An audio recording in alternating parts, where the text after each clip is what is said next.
और आपको बता दें, धर्मगुरु राष्ट्र संत भय्यू जी महाराज आजकल दो वजहों से चर्चा में हैं। महाराष्ट्र का मराठवाड़ा जब सूखे से करा रहा है, तब भय्यू जी महाराज लोगों के लिए काम कर रहे हैं।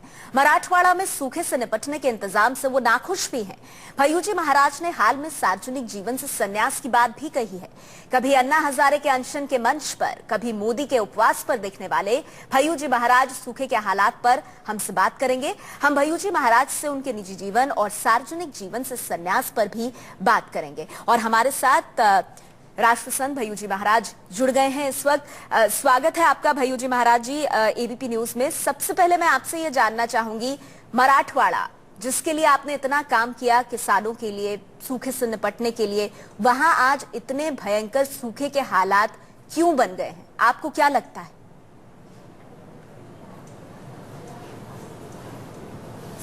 देखिए, सबसे पहली बात तो यह है कि राजनीति वंशवाद बढ़ाने की एक प्रक्रिया बन गई है।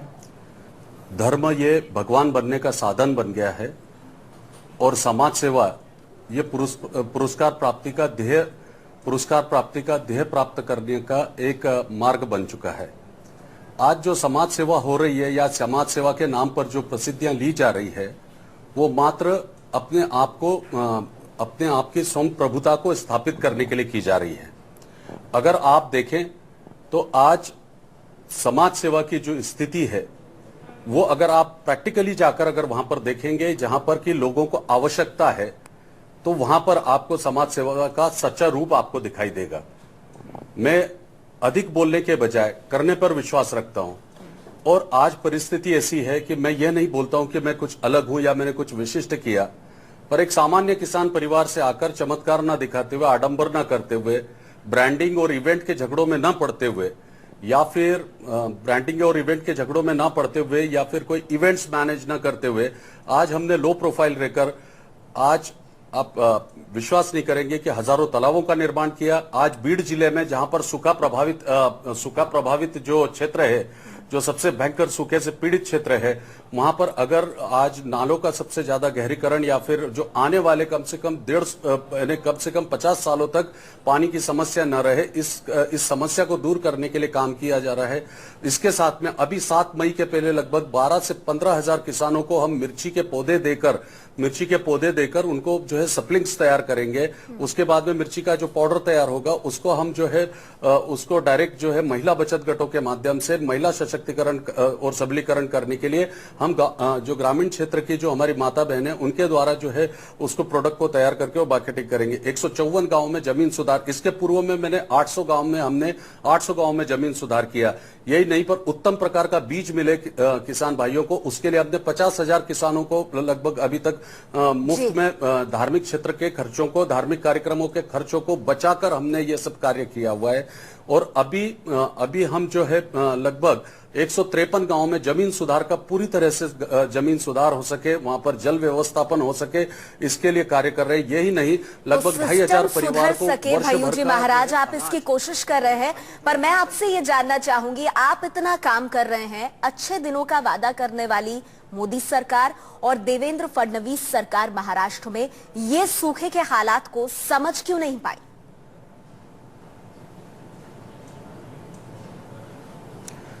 मेरे ख्याल से सरकार अपनी तरह से कोशिश कर रही है, पर अभी देखिए सबसे बड़ी बात यह कि प्रत्येक क्षेत्र में जिस तरीके से बाजारीकरण हुआ है, उस बाजारीकरण के चलते हुए अपन एक तरफ देखते हैं कि लोगों की भी सोच बदलना बहुत आवश्यक है, समाज की सोच बदलना आवश्यक है, मानसिकता बदलना आवश्यक है। मेरे निवृत्ति के पीछे या फिर मेरे जो ये डिक्लेरेशन है, इसके पीछे एकमात्र उद्देश्य है कि कहीं ना कहीं पर मैं समाज की सोच को बदल सकूं, मैं समाज की आंखें खोल सकूं, कहीं ना कहीं उनको एक ग्लानि हो सके। आप 15 दिन पहले का आप किसी भी अपने संवाददाता को बोलिएगा कि जो है उस्मानाबाद जिले में एक महीने पूर्व में एक दलित दंपति ने आत्महत्या की। 15 दिन से उनके घर पर खाने को नहीं था, उनके 4 बच्चे घूम रहे थे सड़क पे। मैंने 15 से 20 दिन पहले अस्पताल में मेरी माताजी जहां एडमिट थी, वहां पर उन बच्चों को गोद लिया।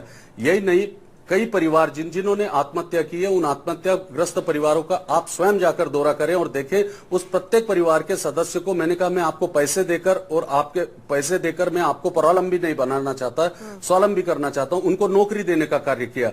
मेरा प्रश्न यह है कि समाज के पास में आज लाखों रुपया ऐसे गुरुओं को देने के लिए है कि जिनका राष्ट्र, समाज और मानवता के लिए योगदान कोई योगदान नहीं है, ना ही कोई विचारधारा है, ना ही ऐसी कोई फिलॉसफी है जो रिफॉर्म्स कर सके। आज एक तरफ आंसू बहाता हुआ गरीब है, आज जिनके पेट भरे हुए हैं उनके पेट भरने के लिए हम बड़े बड़े पंडाल लगाएं, आज उनके लिए कार्य किए जा रहे हैं। ये काम तो सरकारें भी कर रही हैं, से शोमैनशिप हो रही है और दूसरी तरफ जिससे पहले आपने ये कहा था कि इस तरह के वृहद धार्मिक सम्मेलन नहीं करने चाहिए, तो सिंहस्थ कुंभ हो रहा है, हम देख रहे हैं उसमें पैसा भी बहाया जा रहा है। जी, मैं इसका जवाब आपसे लूंगी भय्यूजी महाराज, आप बने रहिए मेरे साथ। और सवाल यही रहेगा कि चाहे सूखे की बात हो या इस तरह से दबे कुछ लोगों को उठाने की बात, हमारी सरकारें क्या कर रही हैं? भय्यूजी महाराज जो कह रहे हैं कि वो अपना काम कर रहे हैं, पर समाज को भी जागने की जरूरत है। एक ब्रेक ले रहे हैं हम, भय्यूजी महाराज हमारे साथ बने हुए हैं, फौरन हाजिर। संत भय्यूजी महाराज सामाजिक कार्यकर्ता हमारे साथ बने हुए हैं। भय्यूजी महाराज, मेरे पास वक्त कम है, इसलिए मैं आपसे संक्षेप में ये बात जानना चाहूंगी कि नेताओं की जो संवेदनहीनता, मंत्रियों की जो संवेदनहीनता महाराष्ट्र में दिखाई दी है, उस पर आप क्या कहेंगे? चाहे वो एक मंत्री के लिए हेलीपैड बनाने को लेकर हजारों लीटर पानी बहाना हो या सूखे में सेल्फी लेना हो।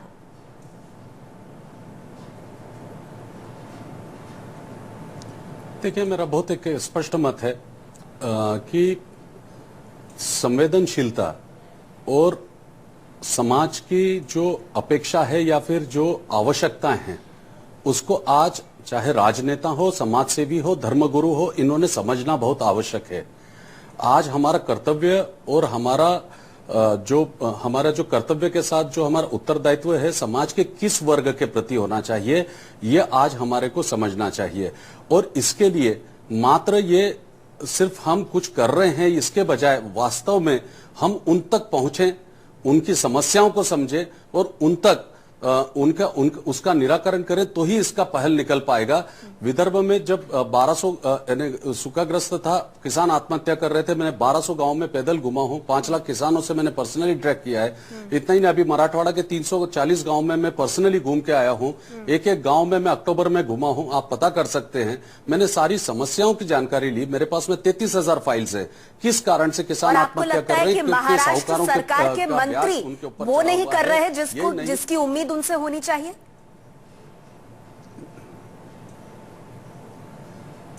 देखिए, मात्र मंत्रियों का प्रश्न नहीं है। मेरा यह मानना है कि समाज के जो एक बड़ा तबका है या फिर समाज का एक बहुत बड़ा यह है, इस सूखे को कहीं ना कहीं पर इनकैश करने में लगा हुआ है प्रसिद्धि के लिए। आज आ गए, एक आधा गांव गोद लेने की बात कर रहे हैं या फिर कहीं पर आप जमीनी हकीकत देखिए एनजीओ की, वहां पर जाकर आपको दिख जाएगी, आप पड़ताल करिएगा। ठीक है, कि वहां पर जाते जाते भय्यूजी महाराज एक बहुत छोटा सा सवाल आपसे। आपने इतना काम किया है, नेता, कई हाई प्रोफाइल नेता आपके फॉलोअर्स रहे हैं, ऐसे में सवाल जरूर उठेगा कि आपने संन्यास का ऐलान क्यों किया? देखिए, मेरे पास में अगर आप पिछले 10 वर्ष के मेरे पास का जो डोनेशन का हिसाब देख लें, जब से मैंने शुरू किया है, और उसके बाद में जो मेरे पास का जो रिसोर्सेज था वो देख लें। आज सबसे बड़ी बात यह है कि अगर हम अच्छा काम करने जाते हैं तो आज हमारे परिवार, मैंने शिष्य परिवार से ही लोगों पूछते हैं कि हमारे खर्चे का क्या होगा। देखिए, मानसिकता बहुत बदल गई है आज समाज सेवा के लिए, जो अगर आपको काम करना है। दूसरी बात यह है कि अभी तक मैंने जो काम किया, जितने भी मेरे रिसोर्सेस थे, मेरे जो लिमिट्स थी, वो उसके हिसाब से मैंने काम किया है। अब मेरे पास में मेरी कैपेसिटी, मेरे रिसोर्सेज सब खत्म हो गए। मैं अब गरीबों की भावनाओं से नहीं खेल सकता या फिर उनकी भावनाओं को झूठे आशा नहीं दिखा सकता। बाजारवाद के इस युग में कहीं ना कहीं पर मैं अपने आप को अनफिट और जो है घुटन महसूस कर रहा था। इसलिए मैं सोच रहा था कि अगर हम किसी के साथ आगे चल के न्याय न कर पाए, अगर हमारी कैपेसिटी खत्म हो चुकी है, अगर हमारे लिमिटेशंस खत्म हो चुके हैं, तो इससे बेहतर है कि हम बाजू में रहें और बाजू में रहकर ही प्रार्थना करें कि भगवान जो है सबका कल्याण करे। अभी हमने जो कुछ संकल्प लिए उसको पूरा करेंगे। लातूर में अभी हम 500 लेकिन आप कह रहे हैं कि अब उतने संसाधन मौजूद नहीं है कि इस काम को और आगे बढ़ा पाए। बहुत बहुत शुक्रिया भय्यूजी महाराज आपका हमारे साथ जुड़ने के लिए। सवाल ये भी है कि इतने राजनेता जो आपके अनुयायी हैं, आपके द्वार आते रहे हैं, अगर उसके बाद आपको ये कहना पड़ रहा है तो सोचने की जरूरत है कि जो समाज की भूमिका और जो राजनेता और हमारी सरकारों की भूमिका है वो कहां कमजोर पड़ रही है।